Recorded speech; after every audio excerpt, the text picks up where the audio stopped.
Socialism, then, is really just a brief segue to communism, the ideology that murdered over 100 million people in the 20th century alone.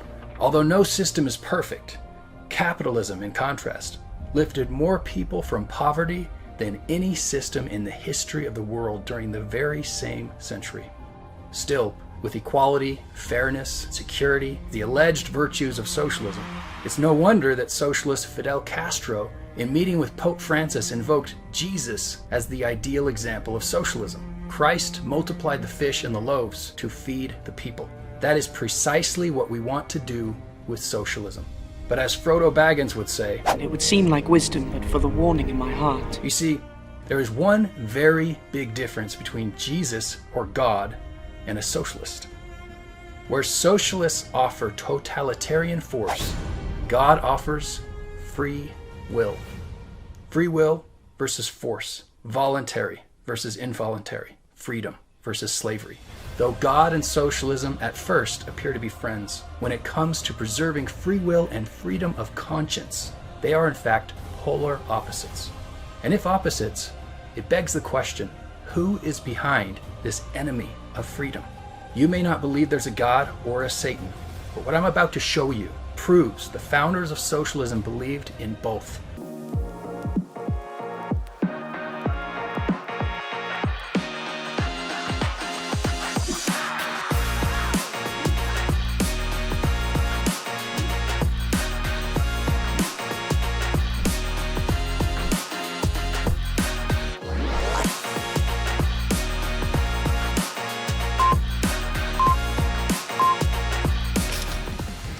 Welcome to We Are the People Radio. This is your host, Jason Preston, and again with my beautiful wife and co-host, Alexia Preston. How you doing today? I'm doing awesome. You sure are.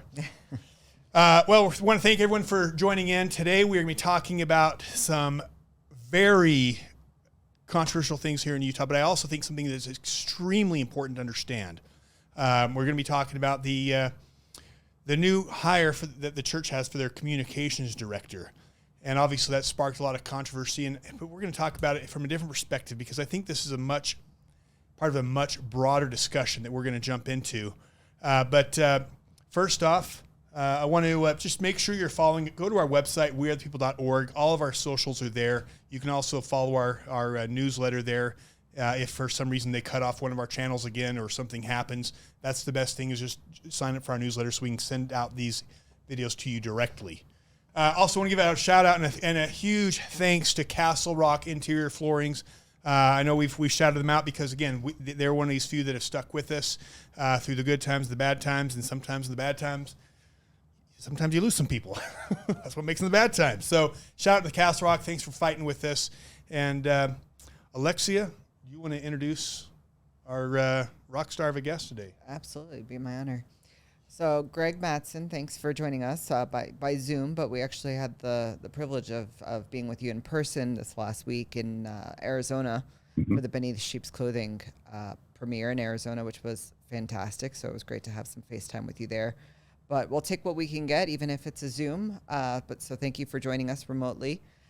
He is the founder of Quick Media and the host of its primary show, The Quick Show. Quick Show has over 9 million views and downloads and is the #1 independent Latter-day Saint podcast on culture, news, and gospel topics. Greg ran a large web development and marketing firm representing the vast majority of the sporting goods industry and some of the auto industry in Newport Beach, California in the 1990s, and then built a wealth management firm in Scottsdale, Arizona, which he sold in early 2020 due to health issues. He has studied the scriptures, history, and philosophy for decades and has a vast knowledge of politically woke ideology. He also seeks and develops interfaith relationships. Welcome back to the show, Greg. We actually had you in our Thank you, Alexia. I appreciate it. Last time, I believe. In the old studio. Yeah, so. We had you. We've upgraded. Yes. But we had you in person there, so that was kind of cool. Yeah. But we'll get you in person here one of these days. So appreciate you joining us, and I thought it was appropriate, given our conversation today, that we've been obviously supporting the documentary Beneath Sheep's Clothing, which is a documentary about the Marxist takeover of America. And for our listeners and viewers, When that is released in a few months online, you absolutely have to watch it, because there's no question we are at war. And it reminds me of one of my favorite quotes. It actually comes from The Art of War. And it says, if you know the enemy and know yourself, you need not fear the result of 100 battles. If you know yourself, but not the enemy, for every victory gained, you will also suffer defeat. If you know neither the enemy nor yourself, you will succumb in every battle. And that's what we want to talk about today is understanding the enemy. What are we fighting? Who are we fighting? And what I'm going to propose today is actually something very interesting to think about. And what we're going to actually say is that, what we're talking about today with the church new communication director with the LGBT, things going on there and at BYU, that maybe it's tied to what's actually even going on at the border and what's going on with the crash of our dollar and with the Black Lives Matter movement and also with the takeover of our schools, our colleges, our media, the fake news, and this complete cultural shift. We tend to look at all these things individually and try to fight them, but I think it's important to take a step back and look at, again, knowing our enemy. And today that's what we're going to talk about is who that enemy is and what their objective is, because we cannot fight this enemy until we understand who they are and what their strategy is. And what I really want to do is start by playing an incredible video. And what it talks about is the origins of Marxism, the origins of communism, because it's become so popular. And it's integrated in everything we see and everything going on in this country right now. So I'm going to play this for our listeners. You may not believe there's a God or a Satan, but what I'm about to show you proves the founders of socialism believed in both. Where did socialism begin? Largely in the dark 19th century mind of Karl Marx. Like many ideologists, he was an aspiring poet, and one of his early poems, The Prayer, gives us a glimpse of what was upstairs. The hellish vapors rise and fill the brain, till I go mad, and my heart is utterly changed. See this sword? The Prince of Darkness sold it to me. Ever more boldly I play the dance of death. Maybe you're like me, wondering if these words were literal or just merely metaphorical. But consider the following found in the opening page of Marx's infamous Communist Manifesto. It is high time that communists openly, in the face of the whole world, publish their views, their aims, and their tendencies. I'm going to go with literal, but don't take my word for it. Marx later confessed even more explicitly on 2 separate occasions. I wish to avenge myself against the one who rules above. The idea of God is the keynote of a perverted civilization and must be destroyed. My object in life is to dethrone God and destroy capitalism. Ironically, Marx's own words belie the notion that he was an atheist. Rather, Marx knew God existed and openly sought to destroy his influence on mankind. But Marx wasn't the only founding socialist who warred with God. Marx's close associate, Mikhail Bakunin, had this to say in his unfinished manuscript, God and the State. The evil one is the satanic revolt against divine authority. Socialists recognize each other by the words, in the name of the one to whom a great wrong has been done, Satan. If these words are disturbing, it's for good reason. They're the same words used by Luciferian cults, and call me naive, they may just take the victim mentality to a whole new level. But Bakunin goes even further. We have to awaken the devil in the people, to stir up the basest passions. Our mission is to destroy, not to edify. As revealing as these words are, just wait till you hear from another contemporary and close associate of Marx, Pierre-Joseph Proudhon. Here's what Proudhon wrote in his book, hailing Satan as a friend. Come, Satan, come. Let me embrace thee and press thee to my bosom. Long is it that I have known thee, and long hast thou known me. What would man be without thee? A beast. Theists have their religions, and apparently, so do socialists. It was Antonio Gramsci, a socialist successor to Marx, who declared socialism is precisely the religion that must overwhelm Christianity. It will triumph first by capturing the culture via infiltration of schools, universities, churches, and the media. As hard as this pill is to swallow, the founders of socialism and its early successors clearly believed in and held open contempt for God while beseeching Satan in their quest to conquer. And every horrific dictator of the past embraced socialism in one form or another, including the much disputed Adolf Hitler. Since we are socialists, we must also be anti-Semites. Socialism is the final concept of duty. Hitler's propaganda minister also added, socialism is the ideology of the future. And when asked about Vladimir Lenin, he said, Lenin is the greatest man, second only to Hitler. And the difference between communism and the Hitler faith is very slight. Hate. Hate is a word used today whenever someone disagrees with a socialist. But Lenin betrayed this precedent when he said, the goal of socialism is communism, and hatred is the basis for communism. Stalin, who came after Lenin, boasted, the devil's on my side. He's a good communist. And finally, Nikita Khrushchev made it crystal clear, if anyone believes our smiles involve abandonment of the teachings of Marx and Lenin, he deceives himself. Time magazine, of all places, in a 1948 article entitled Satan and the Socialists, reported on a socialist delegate who addressed the Italian Socialist Party with this disturbing homage. I thank Satan that I have lived to see the day when the great popular masses united in a socialist communist front. I beg Satan to give me 6 months more so that I shall see the front in operation. Socialism and its apparent love affair with the devil are not just things of distant lands in distant pasts. They are alive and well today, even in the United States of America. In 1971, Saul Alinsky dedicated his book Rules for Radicals to the same devil, lest we forget at least an over-the-shoulder acknowledgement to the very first radical who rebelled against the establishment so effectively that he at least won his own kingdom, Lucifer. Among other socialists, Frank Marshall Davis and Saul Alinsky were both mentors and heroes of former U.S. President and candidate Barack Obama and Hillary Clinton. And to bring it home, just last year, ABC News reported on a government meeting that opened with the satanic invocation, that which will not bend must break. It is done. Hail Satan. If Satan exists, he is undoubtedly a socialist. And if God exists, he is everything socialism isn't. Pretty powerful. Yeah, it definitely is. Tell me your thoughts on that. What stuck out to you?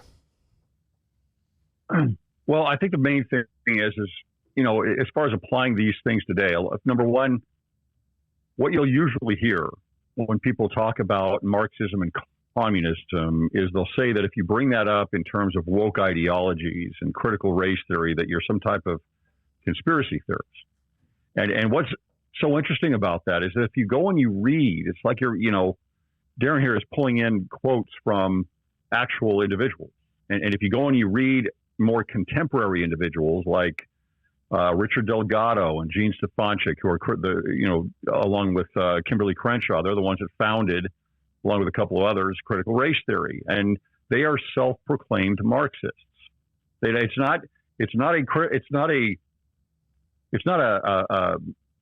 conspiracy theory. I mean, they are blatant about it. They want to be called radicals. They want to live in that world of Marxian tenets. When you read their books, that's what they talk about. And so it's an odd thing because in the world, you've got those that are the movers and shakers, those that really build the ideology and the philosophies that we are now starting to follow in our culture. And then you've got those that are kind of the army that go push it. And then you've got the vast majority of those that adhere to these things, but they don't know the roots. They don't know the DNA. They don't know where this comes from. And it's because the ideology tugs on heartstrings and uses empathy, a malevolent empathy, to entice you, right? That's what evil is. Evil is not just blatant, usually in front of your face. It is, here's some truth and some light, and here's a whole bunch of darkness. And I'm going to open up with the light as much as I can and talk about empathy. I mean, imagine yourself in 1917 in Russia as Lenin is starting to take over in October.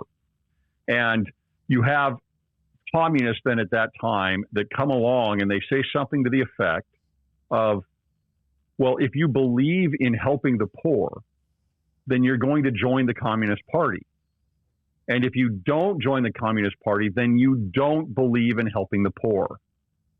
Right? These are very similar arguments. Back then, it was just a class struggle. Today, it's a cultural issue more than anything.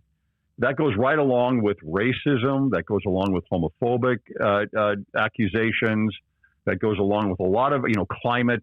It goes along with all these other things that are being used to tug on your heartstrings first and then open up a whole world of totalitarianism. Yeah, and I think it's important to understand. I appreciate you bringing up, Soviet Union, because that was exactly what they did. Is they had the intellects go out amongst the poor and say the reason you are poor is because of the middle class. It's the kulaks, and they put a label on them. The kulaks, or in today you call them the cis white male, the patriarchy. It's because of the patriarchy, the kulaks, that you are oppressed, and basically they rose them up. And from the bottom, they came and started burning down their homes. And then they had the top-down totalitarian state come. And what it is, it crushed. And that's how we had 100 million people end up being murdered by these regimes. Alexa, my friend Sikh from Cambodia. And Pol Pot took that same philosophy there, and he went out amongst the peasants and raised up an army of people who were victims, and said, the reason you're victims is because of the middle class. And then once he had that army of victims, they came in and they were able to overthrow the stability of the country, the middle class, and collapse it. And again, millions of people were then killed by that ideology. And I think that's the thing that is, when they looked at America. In fact, I want to play a quote from Ezra Taft Benson, because Ezra Taft Benson was very concerned about these things. In fact, he met with Khrushchev. And Ezra Taft Benson, for those who don't know, he was the Secretary of Agriculture. And Khrushchev came over here to learn about agriculture, and they had a conversation. I'm actually going to play that. The heart-rending results of the loss of freedom. I have talked face to face with the godless communist leaders. It may surprise you to learn that I was host to Mr. Khrushchev for a half day when he visited the United States. Not that I'm proud of it. I opposed his coming then, and I still feel it was a mistake to welcome this atheistic murderer as a state visitor. As we talked face to face, he indicated that my grandchildren would live under communism. After assuring him that I expected to do all in my power to assure that his and all other grandchildren will live under freedom, he arrogantly declared in substance, "You Americans are so gullible. No, you won't accept communism outright, but we'll keep feeding you small doses of socialism until you'll finally wake up and find you already have communism. We won't have to fight you. We'll so weaken your economy until you fall like overripe fruit into our hands." Tell me that is not where we are today. Prophetic. And, he talked about it in the 60s, and you look in the 60s what they were doing, and started with the feminist movement. And again, understanding Lenin and their philosophy, Lenin said this: true liberation of women, true communism comes only when and where the masses rise up against small-scale households. Communism realizes that the enemy to the all-powerful state is two things: it's families and it's God. And one of the things that people don't realize is when you start to read the quotes of a lot of the feminist leaders, the feminist movement, they were all devout Marxist. And just a few things, I just want to read some of the quotes from some of these people, because you need to understand what happened in America. Because Ezra Benson says, we'll do it one little bit at a time. This is a quote from Functions of the Family, Linda Gordon. It says, "The family must be destroyed, and people must find better ways of living together. Whatever its ultimate meaning, the breakup of families is now an objective, revolutionary process. Families have supported oppression by separating people into small, isolated units, unable to join together to fight for common interest." Again, the problem with Marxism in America is, how do you rise up the middle class how do you rise people up to the middle class when America was a booming middle class? That's all it was, is a strong middle class I mean, that we don't have a lot of poor relative to some of these other countries. So who do you get to rise up? They tried to use, the race back in the 60s. It didn't work. So then they said, all right, let's get the women to rise up against the men, and let's create divorce and start breaking up the family. Margaret Sanger, again, founder of Planned Parenthood. One of the most merciful things a large family can do to one of its infant members is kill it. Here we go from, I'll just read, we'll finish with this last one. It is important for us to encourage women to leave their husbands and not live individually with men.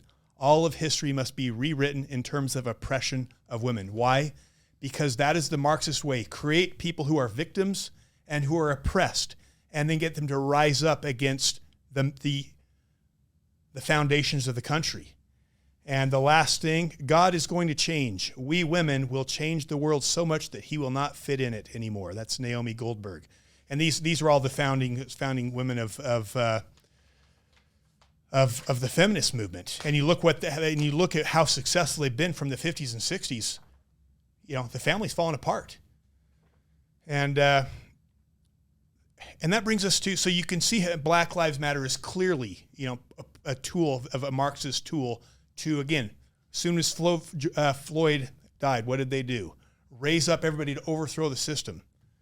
Well, how about the LGBTQ movement? And that's where I want to get into right now. And if anyone starts to dig into that, they are unabashedly Marxist. They are unabashedly Marxist and want to end capitalism, which is why they'll fly the communist flag. But right here, if you go to Marxist.com, that says the struggle against sexual discrimination is linked to the struggle against class society in general for several reasons. First, it is the only. Anyways, they go on to talk about the whole purpose of the LGBT movement is what? To create victims, to create people who are upset with the current order of things and disrupt it. And the last point I want to bring out, then I want to get into what's going on here in our backyard, is when we had that show with Michael Yon. He's down on the other side of the border, and he's talking about these hundreds of thousands of people that are coming across the border. And he said, Jason, one of the things that they're not telling you in the media is they're bringing these people up and they're spending time indoctrinating them and telling them, this is straight out of his mouth, that when the time comes and America falls, these homes will be yours. That is exactly what Stalin did. That is exactly what Lenin did with the kulaks. It is tear down the middle class, and then all the people who are oppressed overthrow it, and they take over. They take it over. So to me, it's important because it's important to look at all these different facets. They're all connected when you look at it. And when we come and look at where we are here in Utah, and this is where I really appreciate you, Greg, because you've done such a great job talking about the Marxist takeover of what's gone on in the churches. And that's one of the things that even Ezra Taft Benson said is that one of the strategies of the Marxists is to take over and infiltrate churches. Would you mind sharing with our listeners, what have you seen? Let's start with BYU, because that's one spot I never expected to see the Marxist infiltration. Yeah, can I back up just a little bit first? Absolutely. So I want to address what you said on this. First of all, I think also, again, when you look at the whole issue of empathy and how this is used, I mean, this is what was used in the revolution. It was empathy and force. And that's exactly what gets used today. We've gone mostly with the empathy, and we haven't had as much of the force. What we have that is leading to the force currently is shame, right? It is shame that is put in place, cultural shame that is put in place. The force comes later on.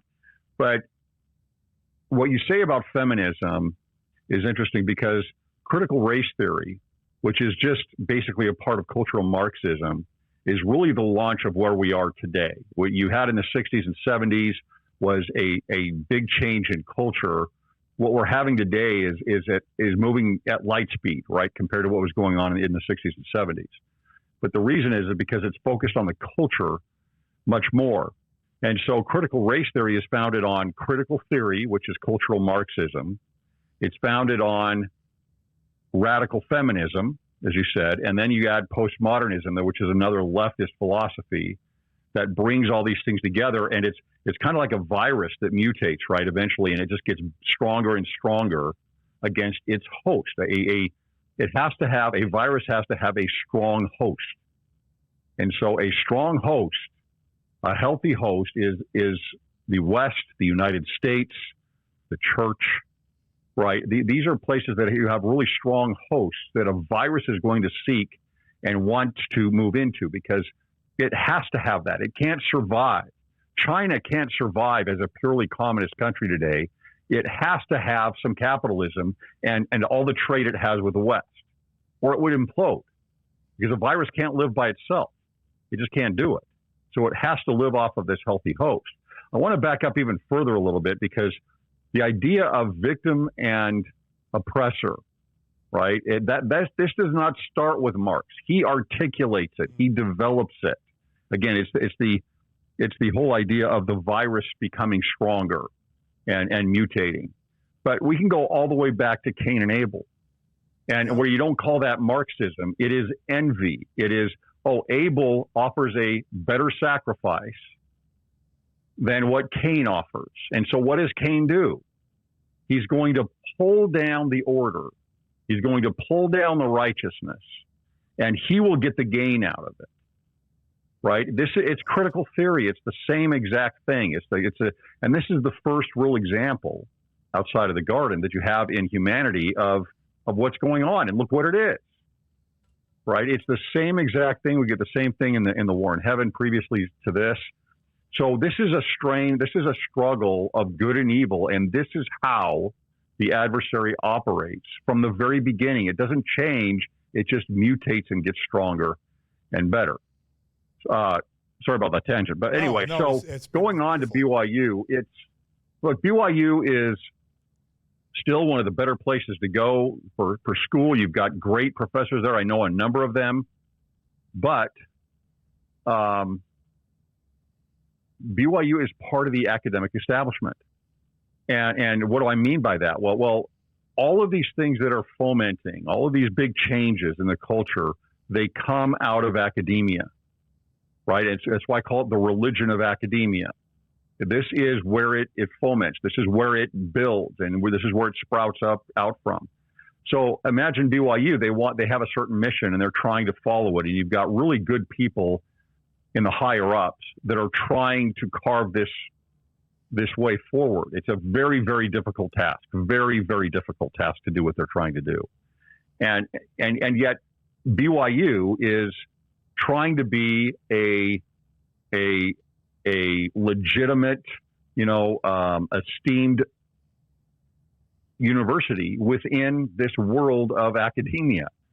Well, how do you do that when most of academia now has adopted this religion of wokeism, and their newsletters, their organizations that the faculty are part of,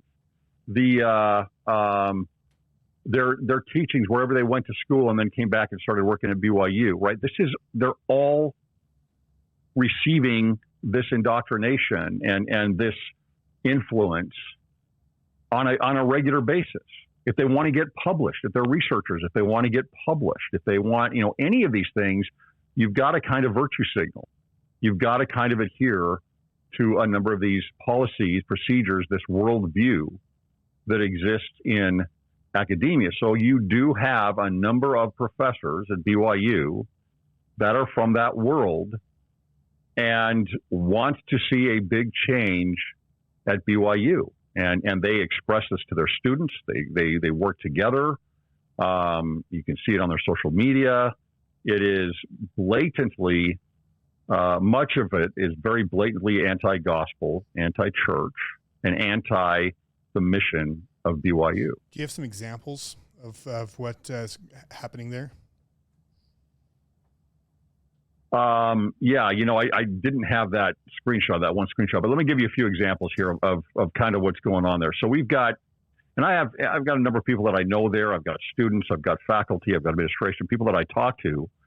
And I have, always evidential I get the evidence on all of these things. But you've got teachers that are teaching pro-abortion. You've got teachers that are teaching pro-transgenderism, right? That minors should get a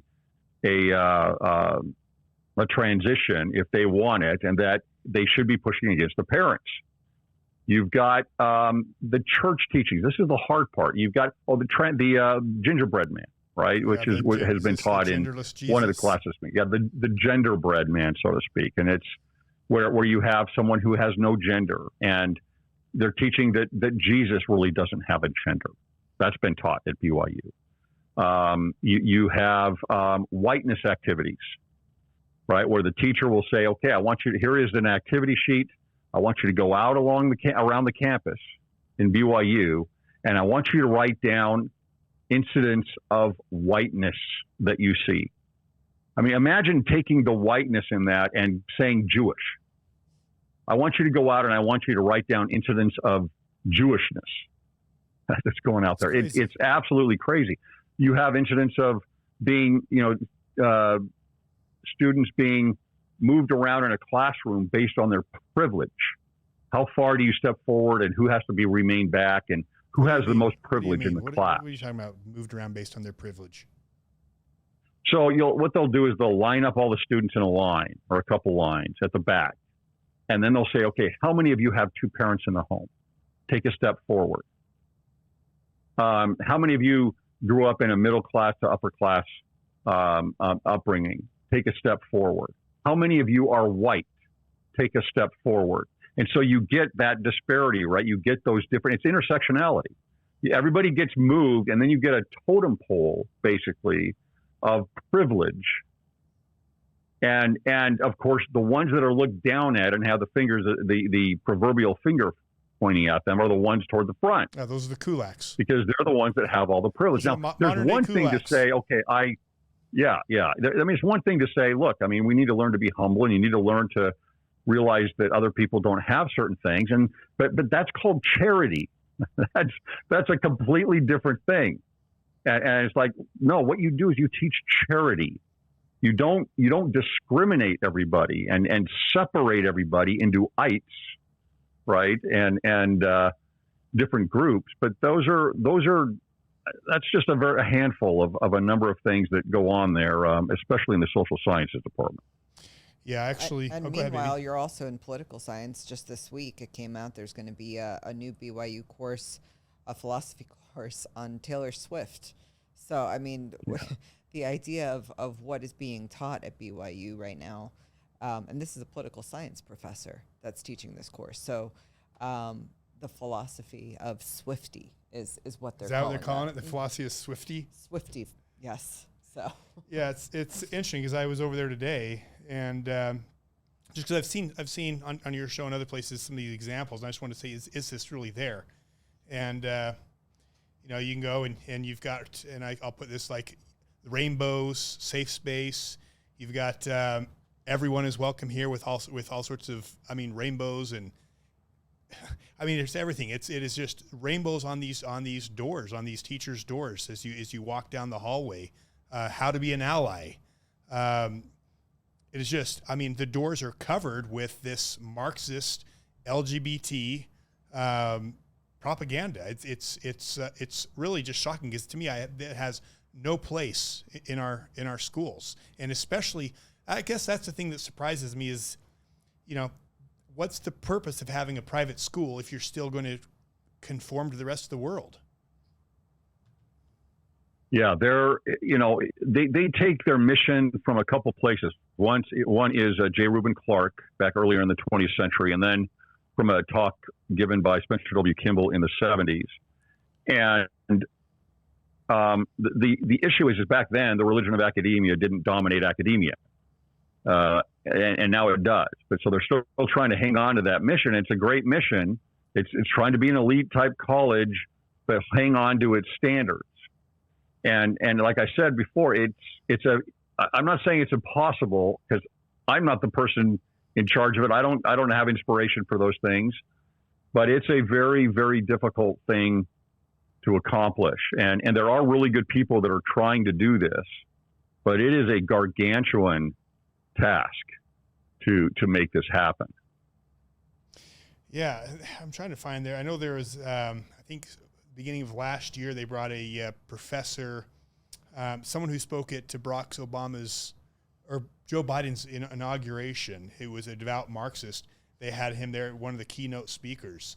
I can find his name here in a little bit, but so yeah, I know who he is. Just what was his? Do you remember his name off the top of your head? I don't remember his name right now. You remember that coming up? I'll get it and I'll put it in the video. But but that's my question is why? And it just feels to me like there has been a real effort to infiltrate BYU and the culture here. And we go out. My daughter and I will go out and we'll do street interviews. Just interview we found it actually fascinating interviewing people at BYU and asking them simple questions about transitioning. Do you think if a child and the teacher want to transition and the parent disagrees, do you think that the child should be able to do that? And the majority of the kids said yes.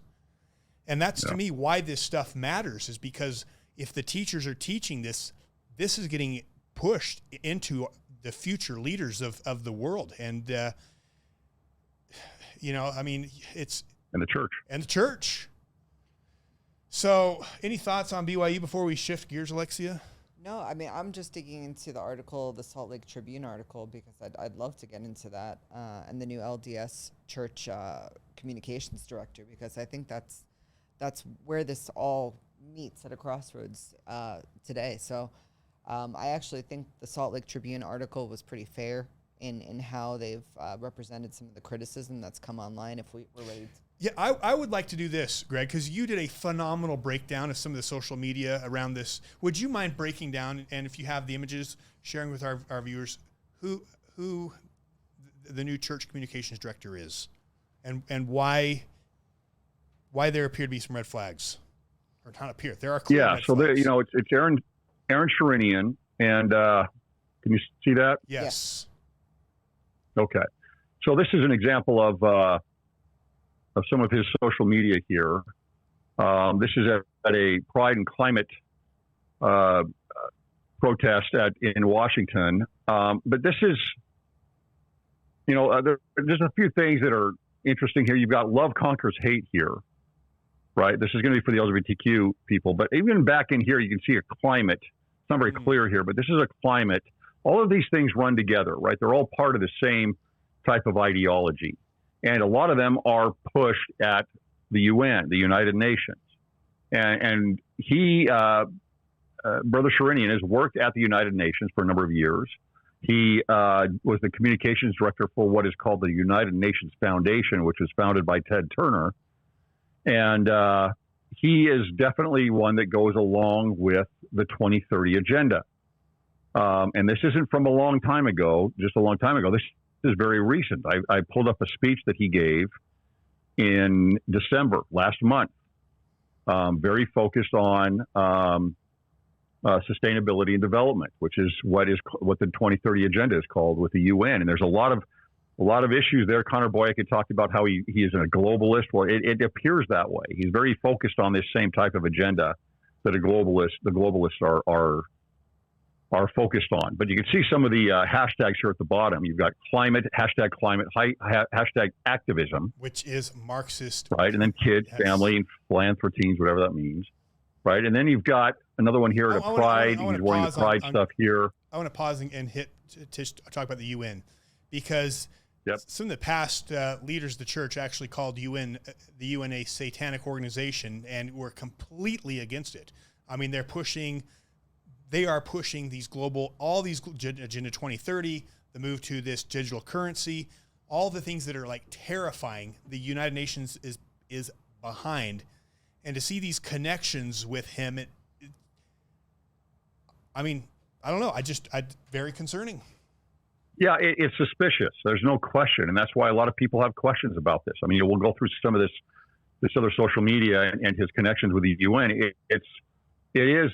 Look, I mean, I'm not questioning the hire in the sense of, I have nothing to do with it.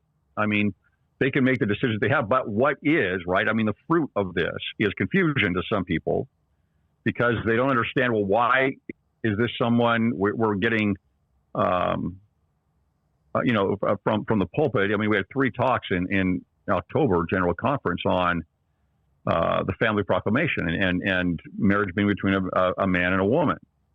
And that's not what, at least he has believed in the past. I can't say what he's going to believe today, but he's very much on the other side of protecting that type of marriage, right? And the UN is look, they've got 17 major goals. They started this in 2015, so it's been almost 9 years now. They're almost halfway through this. They're pretty much halfway through this, a little over halfway through this. There's 167 points under these 17 goals that they're trying to get out there. When you really study it and look at it, it's like, well, wait a minute here. Why is a central organization in charge of doing all of these things and requiring all of these things from all the countries in the world? And if they're going to accomplish it, if they get to it, because the only way that happens is by rule, right? You do it by rule, by joining in with them or being told what to do. And so it definitely severs the idea of sovereignty for a nation. If you're underneath, what they're trying to accomplish here, it definitely threatens the idea of sovereignty on that. So, and he's definitely on board with that. I mean, of all things, he is definitely on board with that 2030. I have seen 3 different speeches from him. All of them, he brings up development and sustainability on that. And this is basically what the current social credit system is in China. It's pushing ESG tied to your social credit score and everything you do, and that you cannot buy or sell when they have that digital currency if you're not a good global steward. It's that's right. It's a credit score. ESG is exactly that for look, they've got everything for different sectors of American life and in the West, right? You've got ESG for the corporate world. And by the way, there in Utah, you happen to have one of the best fighters against ESG in Marlo Oaks. He's the Utah State Treasurer over there. Yeah, he's awesome. He just last month he was just in front of Congress testifying on this, and may have had some help in actually stopping some things happening that just happened yesterday, actually. And but you've got ESG there in school in K to 12s. You've got SEL. You've got ethnic studies. You've got critical race theory. These are all things that are adopted and pushed by the unions and by the states.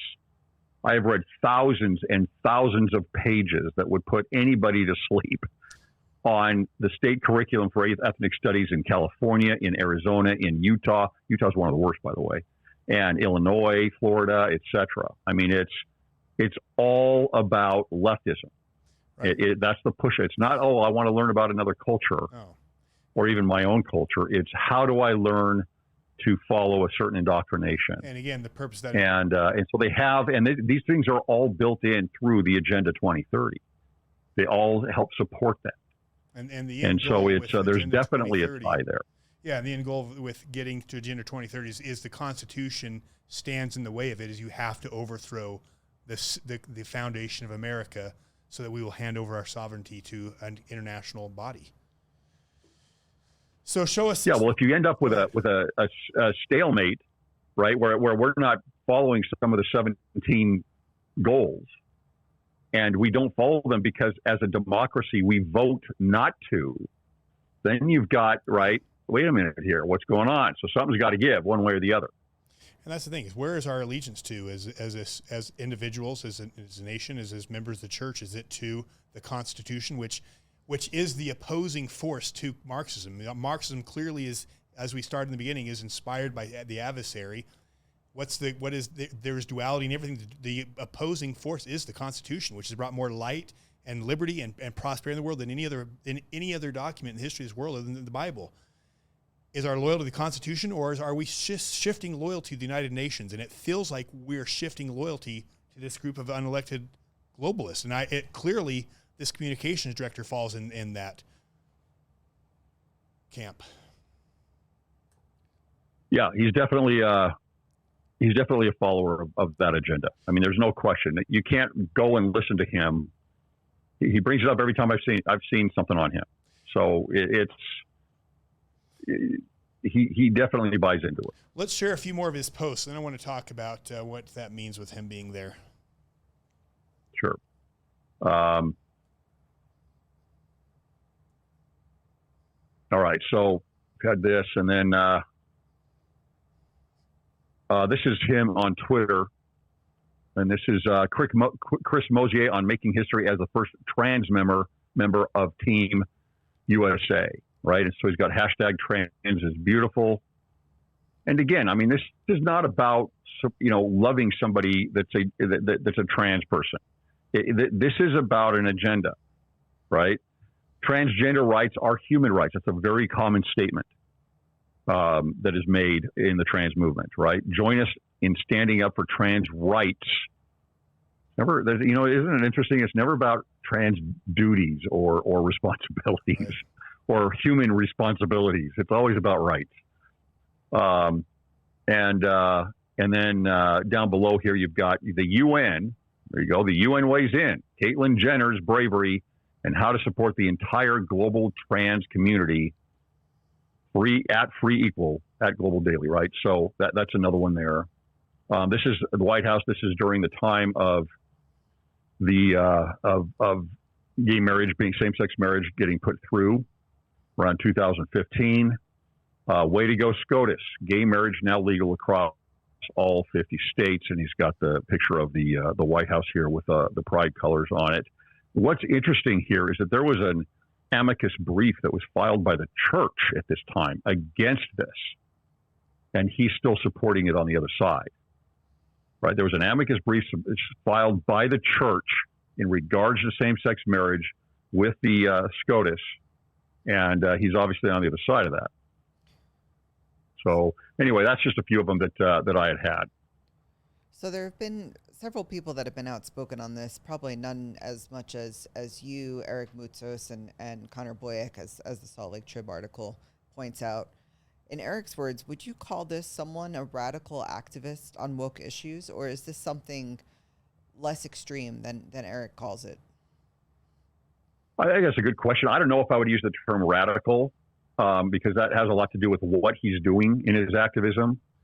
But the causes he's supporting are radical, for sure. It's interesting. Right? These are radical causes. And you look at something like the pride flag or the pride colors here, and yet there's a lot of people that use that. They've got a trans kid or they've got a gay child, and they want to make sure they love them and accept them, and regardless of what their attraction is to somebody else. But it doesn't just represent that. It's so much more than this. And going back to your idea, your thoughts on the strain of Marxism, that has always been coupled with it, right? Marxism and critical theory, when we go back to victim and oppressor, part of that is the idea it's not liberty, it's liberation, right? It's liberation. Liberation over what? Liberation over the oppressors and throwing off the shackles of everything that constrains you. And part of that is your sexuality. And so if you read Marx, if you read especially Engels back then, Marx and Engels, you go through Gramsci, you go through Horkheimer in the Frankfurt School, and Marcuse is ridiculous with this. They're all pushing for this throw off of the shackles of sexuality and any kind of family order. And that's where we are today, right? That's part of the same strain. So when we talk about the LGBTQ movement, it's not saying, oh, we're going to love somebody. It goes well beyond that. Eventually, it gets to being anti-family, and it's about throwing off. Honestly, when you come right up to the church and Christianity, it's about throwing off the commandments. Look at the fight right now already, even internally in the church to some degree with some members, of changing the law of chastity. Like Cosmo, right? We got to throw off the law of chastity. Yeah. Yeah. So what does that mean? I mean, it's funny you brought that up, Alexi, because right before you said that, I actually wrote Aaron is an activist. Was Gordon Bowen? Was he one of the past communications directors? I'm not familiar with that name. You should be, and our listeners should be familiar too, because Gordon Bowen, I know he was the one that redesigned the church logo back when it was all like 4 or 5 lines, to redesign it to like Jesus Christ being much bigger. Gordon Bowen, if you go back and watch some of our shows, he was clearly involved with homosexuality. He was involved with some of these ritualistic things. I mean, there is so much out there on him, and it's like, what is the church doing surrounding itself with one guy who has there's a lot of evidence of him being literally a Satanist, and then you've got this guy who's an activist for a UN LGBT activist. I mean, this is not about homosexuality. This is not, I'm very libertarian minded. To me, I don't care about someone if they want to have that, if homosexuality is their thing. This is about an ideology that is creating resentment and trying to overthrow the foundation of our country. That's right. And why are we partnering or bringing in? I mean, what are your thoughts on that? That the church would bring in, surrounding themselves with someone like Gordon Bowen, and now this activist. Well, I can't really remark on Gary Bowen. I don't know that, but let's on this, I don't know. I don't know. I have to. Maybe they didn't know enough about this, which is strange. I think because, when they announced him, they conspicuously left out his experience at the UN, which would be a pretty big deal on a resume. I don't know. I'm sure it's because look, I can tell, and looking through a number of things and talking to people that know him, he's very good at what he does. Right? So as far as I'm qualifying for a job, he has unbelievable contacts worldwide, and he's very good at what he does, and he's accomplished an awful lot, and that's probably, I'm guessing, all I can do is guess, that's probably what they're looking at. I can't say. I don't know. All I know is what is, and what these ideologies have done to other institutions and other countries. So what is exactly the role of communications director? What exactly is that role? What does it mean? Well, I would imagine they would oversee the PR for the church and all of the initiatives for public branding of the church. Yeah, there's a number of things that they're over. They look at the messaging that goes out from the church. You got press releases. You've got they're the face of the church out to the world, basically. So they're going to be PR. They build relationships with media companies. That's some of the things that I know of. Because on one hand, you brought it up, the church talks about the family with proclamation to the world, that the family is ordained of God, and that gender is eternal, and I believe all those things. But then on the other hand, we hire someone as in one of the most important roles to represent the church, who is a globalist, Marxist activist. And when you understand again that Marxist is has satanic roots. It is the polar opposite of the Constitution and of God. And especially then you look at Gordon Bowen, I'm like, why in the world is the church, and I'm not one to question, but I do have a conscience. I do have the light of Christ within me. I do, and I think that's one of the things the church teaches is, when the prophet says something, we pray and receive revelation. That's Nephi and Lehi. It was a very clear pattern.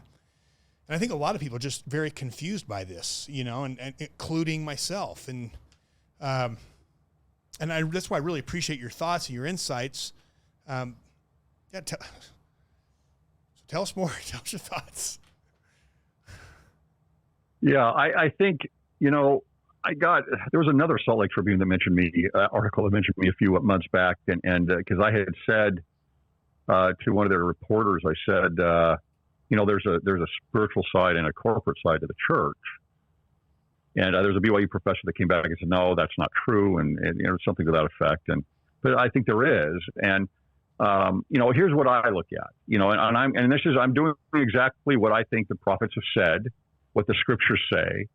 And that is, I'm going to read the scriptures, and I'm going to follow the scriptures, and I'm going to listen to the brethren at General Conference.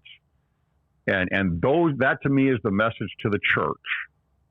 and what you're supposed to do. And it's very clear, even recently, very recently, all the way up through October, that they are supporting the doctrine of the family. They support the family proclamation. They support marriage between a man and a woman. And that's the message that they're giving. So I will cling to that. And understand that there are other decisions that are made for different reasons, and there's a corporate side to the church, and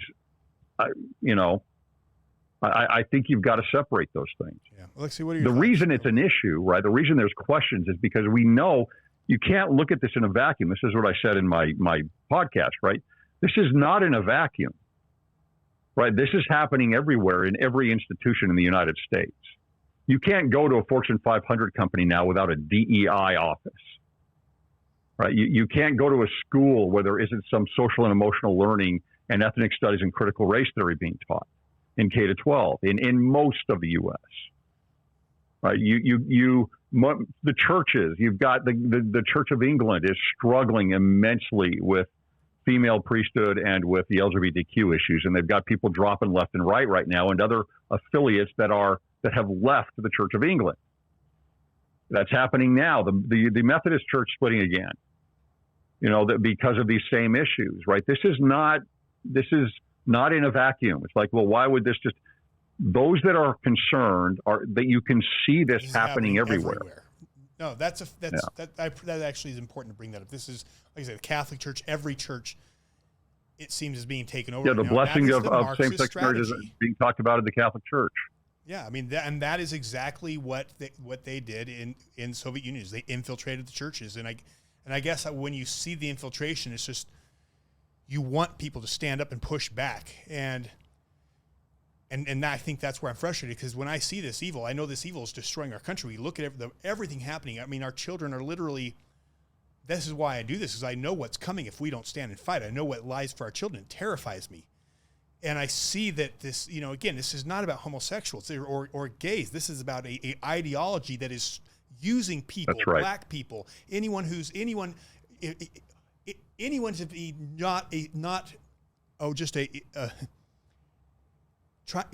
any reason to become a victim. Whatever reason they can come up with, they want you to be a victim to help overthrow what they would call the patriarchy or the Constitution, which is the foundation of this country. And so that's my frustration, is I see it, and we're trying to fight it in politics here in Utah. I mean, this state, like you said, has been completely taken. And when John Christ came here, a comedian, and he comes to Utah, he's like, what in the heck happened to Utah? He says, like, has any state thrown up the white flag faster? And he talks about how, like, this state used to stand strong against this stuff, and now every neighborhood, everywhere, there's gay flags here, gay flags there, and it's like, go to BYU's campus, gay flags all over there, and the students talking about, oh no, homosexuality is not wrong. It's only if you act on it, which technically it's right, but it's this complete. We are just moving right along with Babylon, right along the edge, and it's like, where is God's army? Where is the stance of people saying we are not going to participate in this new global religion?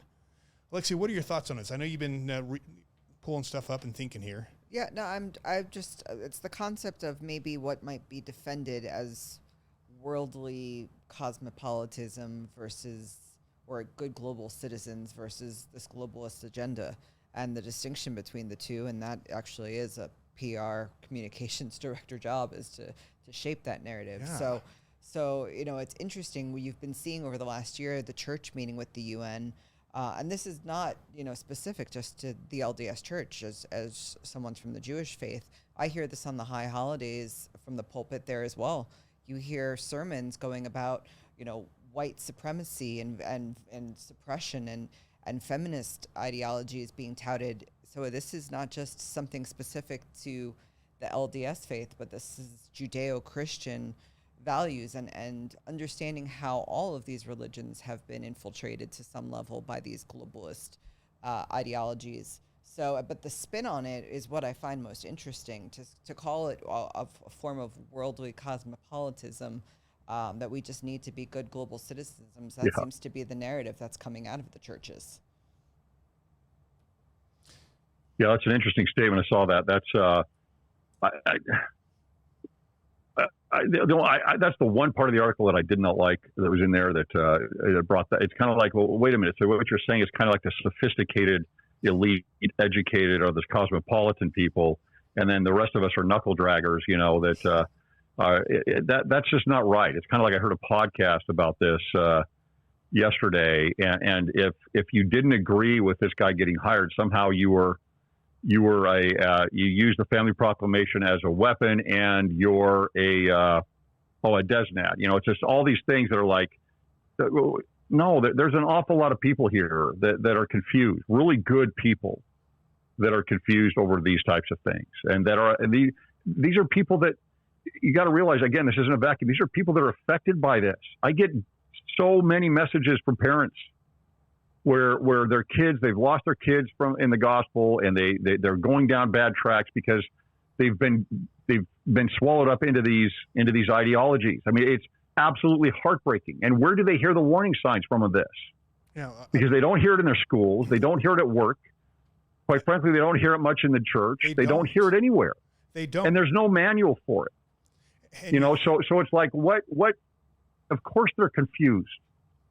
Of course they're confused about this, and it's there is not a person you can find that either directly or pretty close indirectly has not been affected by what is going on in the massive shift in culture in the United States. And again, it's so important people understand Marxism, because for Marxism to work, one of the things they have to do is destroy the moral compass of society, remove God completely, and allow the state to be what they worship. It is easy to rule animals. It is very difficult to rule individuals who have strong compasses that are set to God and understand the value of individual rights and autonomy. And that's what they want. They want us animals. They want people who are easy to control. We need to wrap up here. Greg, would you? First, I just want to thank you. I really, and I would encourage all of our listeners, follow the Quick Show. We really try to stay focused on Utah issues, and so these things come into our realm, that especially when the church is involved, because it is such a part of the Utah culture. But I look to Greg, when I want to know what's going on with what's happening with the church, and I really appreciate your perspective. So, Greg, would you mind sharing your final thoughts before we wrap up? Yeah, this is not a conspiracy theory. This is not some crazy right-wing idea. I'm not even that right-wing. I'm very much libertarian, and I don't. But the demographics of these things are changing very quickly. You have a lot of liberals, for example, that are homeless politically right now because they don't want to subscribe to the woke ideology. Look at a Bill Maher or a Steven Pinker or Jonathan Haidt or Sam Harris even. They're like, these people have been on the left their whole lives. They're like, what is this place? What is going on?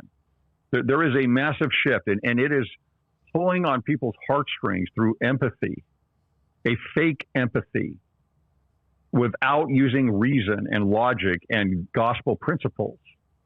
And so you've got to be able to stand on 2 feet with proper principles when these things confront you.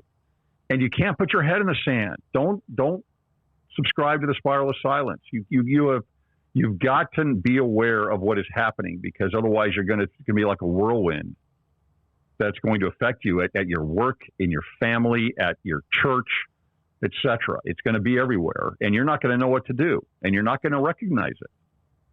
So, that would be my final thought, is be aware of what is happening and be able to recognize what it is and what the roots are of this. Awesome. Alexia?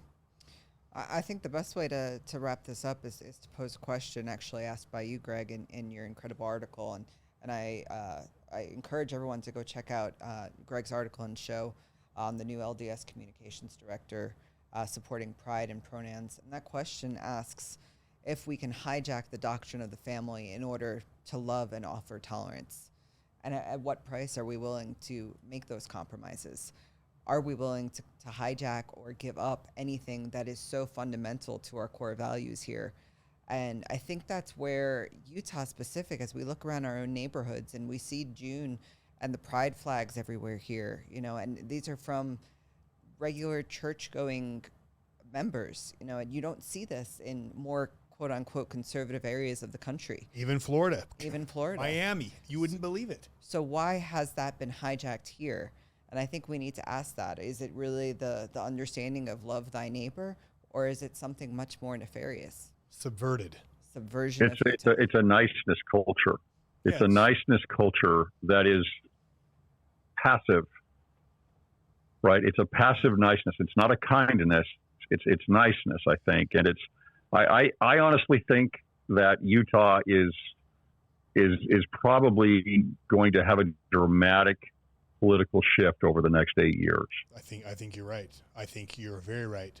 We actually posted something on our social media just recently. I think it was a statistic that showed that since I believe it was 2020, I could pull this up, that, where is it? Oh, yeah. This was just the other day. Since Utah has been ranked 4th in the nation for states with the largest political shift leftward between 2000 and 2020, according to research by BYU sociologist. So you're absolutely spot on with that.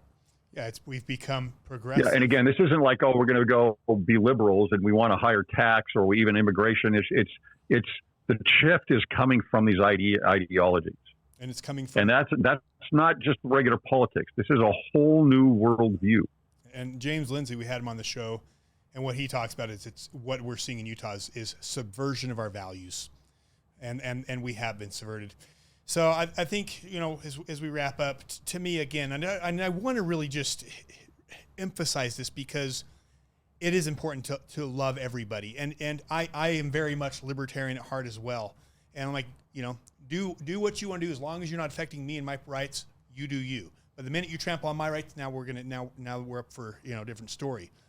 But there is a war being waged on the fundamental principles and on the Constitution. And all you have to do is look at the streets in 2020, 2021, when the streets were literally on fire. How did the streets become on fire? Where did all these people come from that were burning things down? Where did the division come from? Remember, it wasn't long ago that the majority of the vote in America put a black man in office. How did we go from such a peaceful time when we were healing as a nation to all of a sudden literally war on our streets? And it is because of Marxism. It is they are building an army, and everyone in their army is someone who is oppressed for some reason. There's some reason to, whether it's trans, and they keep finding new different groups to build their army. A boogeyman. It is build the army of oppressed people who want to take the system down. And so to me, when I look at the stuff going on, and you're right, this is a time for people of faith, of all faiths, not to turn on each other. And especially, I think in Utah, we have to be careful of that, because you see this battle of, people hating the church and hating each other. And that's what we can't do. What we have to is people who believe in the principles of liberty have to start turning together. I don't care what religion you are. I don't care if you're Jewish. I don't care if you believe in God. If you believe that the state works for us, that our rights come from God, and that the state's job is to serve the people and to stay out of our lives, it's time for people of all religions to mend bridges and to face the same enemy. And the same enemy is the puppet master who is manipulating and pulling the strings, trying to put us at war. And they're building that army. And what we've got to do is, when we see that army being built, not be silent or go along with the ideology. And that's what's going on at BYU. They're raising kids to agree with that ideology, to say there's no reason to fight back, that there's truth. They are oppressed. They are right. That they have reason to stand up in the streets and to silence in the face of evil is evil itself. But endorsing the evil is a whole nother level, and God will not hold us guiltless for that. So to our listeners, thank you guys. Thank you for the support. Thank you for sharing. Thank you for liking. We do everything we can to try to help get this information out to people, because it's important. This is information warfare. The media fuels this stuff. The media, especially the local media in Utah, they fuel the same narrative. And it's important that we become the media, that you become the media, that you talk to your neighbors and you share what's really going on, because the media has been taken and we cannot count on them to wake up people. So, Alexia, thank you for being here. Always, babe. Greg, you're incredible. I just really appreciate everything you do, all the content. Please follow him, and please go to our website, follow us there or on all our social media. And if you want to help us with our cause, please donate. We do need support. And with that being said, what a freaking time to be alive. Who would have ever thought we would see this stuff in our lifetimes? I would have never imagined it. So anyways, God bless you guys. God bless America. God bless Utah.